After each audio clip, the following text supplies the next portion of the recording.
Welcome, welcome, welcome back to Thoughts of the Challenge. And I am your host, your boy Mito, and we are on location in beautiful Port Aransas, Texas.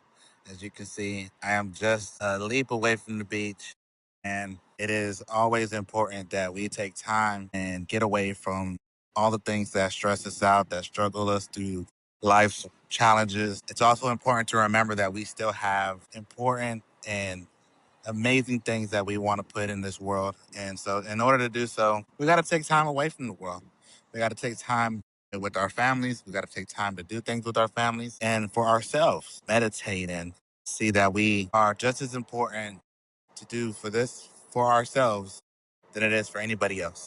The most productive thing you can do is stop. Why taking time for yourself isn't wasting time. This is the most important challenge I can give to you because most of the times we always feel like if we are wasting time, then it is time of a value. But stopping isn't wasting time. It's becoming, it's being, and it's showing just how present you are in today's manner. If you can see the beach, I can see it. I can hear the waters. It's some music in the background too. This is a beautiful place to be.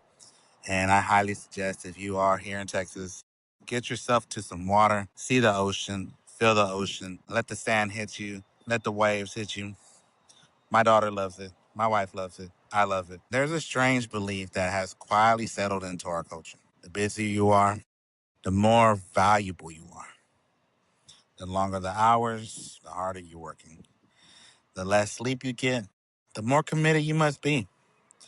Somewhere along the line, exhaustion became the trophy. People were burnt out like a badge of honor. I'm grinding. I've been working nonstop. I haven't had a day off. And truth be told, I have said these things more times in the last couple of months than I care to admit here. And I've convinced even myself that rest is earned. But here's the question nobody asks. What if the person you're becoming is being sacrificed by the life you're trying to build? Think that through. I've learned something that took me years to understand. You can be incredibly productive and still lose yourself. You can provide for your family while forgetting how to enjoy being around them. You can chase every opportunity and somehow miss your own life. Life has a strange way of whispering before it starts shouting. At first, it's just a little fatigue, a little irritation, a little anxiety, a little less patience, a little less excitement. Until one day you wake up and realize you're surviving a life you worked so hard to create. Not because your life is bad, because you've forgotten to live inside it. Most people don't burn out because they work hard. They burn out because they never leave work behind. Your body clocks out. Your mind doesn't. You're eating dinner while thinking about tomorrow, driving home while replaying today's mistakes, trying to sleep while planning next week's problems. Your body is sitting on the couch, but your mind's still at work. Imagine driving your car across country without ever stopping for gas. Eventually, the engine doesn't care how important your destination is. It stops.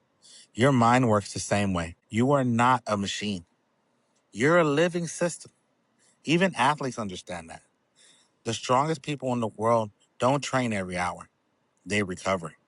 Because muscles don't grow while lifting, they grow while resting. The brain isn't much different.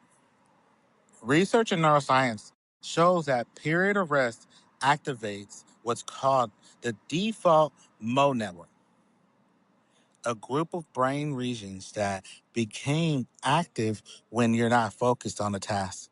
This is when the brain consolidates memories, connects ideas, solves problems creatively, and helps regulate emotions.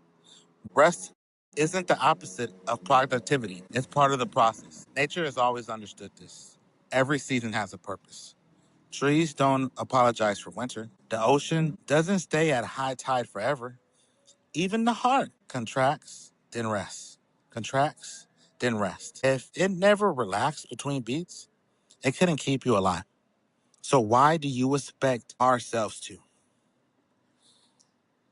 The lie of I'll rest later. There's always another bill, another shift, another email, another goal, another promotion, another emergency. And we keep telling ourselves, I'll slow down after this. And after this becomes after that, the next month, the next year, then someday. Someday becomes a place people spend their entire lives trying to reach. Here's something uncomfortable. If you don't schedule time for yourself, life will schedule it for you. Usually through stress, burnout, illness, anxiety, or relationships falling apart. The body always collects its debt. The only question is whether you pay in small daily deposits or one enormous bill later. I'm going to give you 3 steps here on how to reclaim yourself. As simple as it may seem, it's going to take you time to really understand how that works out for yourself, where you can really implant them and make this an important process in the process of living. Step 1, schedule yourself like you matter. People schedule meetings, appointments, deadlines, birthdays, everything except themselves.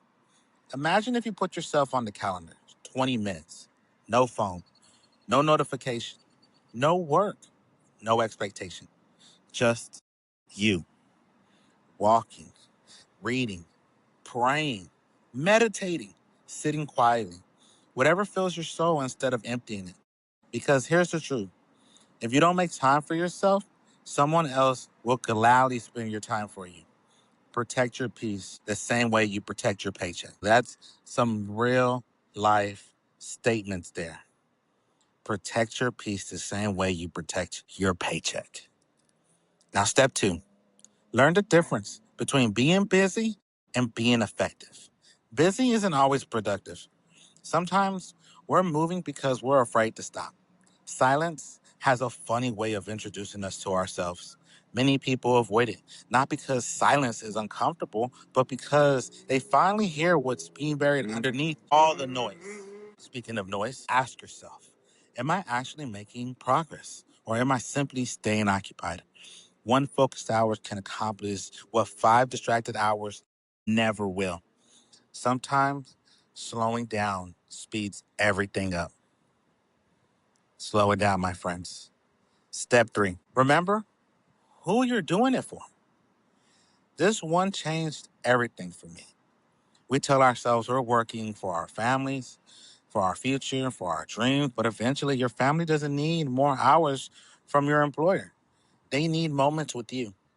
Your dreams don't just need your effort, they need your imagination.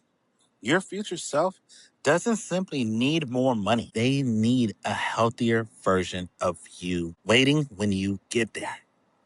What's the point of building a beautiful home if you're too exhausted to enjoy living inside it? Success without presence becomes another prison. And believe me when I tell you, prison is not a place you want to be. Strength isn't working until you collapse. Strength is knowing when to pause before you do. It's having enough awareness to recognize that your mind deserves maintenance just as much as your car. Think about it. You charge your phone every night. You refill your tank before it empties. You sharpen tools before they become dull. Yet somehow we expect ourselves to keep giving while running on empty. This isn't discipline. That's neglect wearing discipline's clothes. Maybe today isn't about doing more. Maybe today is about becoming more present. Take a walk. Watch the sunset. Sit with your coffee before it gets cold. Play with your kids. Call your parents. Laugh with your spouse. Read a chapter. Listen to music without multitasking. Breathe. Because life isn't waiting for the perfect moment to begin. It's already happening. The tragedy isn't that we don't have enough time. The tragedy is realizing we had enough, but we were too busy to notice. The work will still be there tomorrow. The emails will still arrive. The deadlines will keep coming. But this version of you, this moment, this season of your life, it will never come again. So take care of the person who's carrying all the responsibilities. because the world doesn't need another exhausted worker. It needs a healthier, present, fully alive human being. And maybe, just maybe, the greatest investment you'll ever make isn't another hour of work. It's one quiet moment where you remember who you are outside of it. So, with that, I want to thank you all for giving me a moment of your day, for giving me a time in your lives. But I want you to notice where I'm at today. I want you to take scene of the beach, of the ocean, the people, the crowds, the music, the beauty of what this means to me and how important life is about getting to the next step and knowing that this message is just as important to me as anything else. If this message found you at the right time, share it with someone who's carrying more than they've been saying. And remember, living through learning, learning through living, sometimes the greatest lesson isn't found in working hard. It's found in remembering to live while building the life you've been working so hard to create. And with that, this is Thoughts of the Challenge. And I am your host, your boy Mito. Remember to click the like and subscribe. Remember to share with your friends. Leave a comment, share your stories, and let's help one another out. And with that, I got to get back to it because the beach is calling me. I thank you all.